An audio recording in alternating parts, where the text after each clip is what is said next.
Zuluk qaysi kasalliklarda tavsiya qilinadi? Qon bosimi yuqori bo'lganda, osteoxondrozda, allergik holatlarda, terida toshma, qo'tiraga o'xshagan toshmalarda, har xil o'zgarishlarda, stresslarda, og'riqli kasalliklarda, hattoki bitmayotgan yaralarda ham qo'llansa bo'ladi.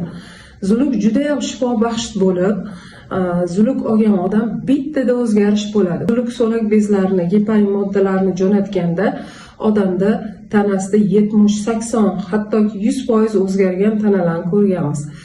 Hech qanaqa muolajada ketmayotgan toshmalar ham zuluk muolajasida albatta o'z samarasini bergan. Hammaga zuluk tavsiya qilib qolaman. Bizda chegirmalar ketyapti. Zuluklarimiz 30 mingdan, bizda rossiyskiy yaxshi zuluklarimiz, hijomalarimiz 20 mingdan. Hammalarga tavsiya qilib qolaman. Bir hafta chegirmamiz davom etadi. Ulgurib qoling. Erkak va ayol mutaxassislarimiz bor.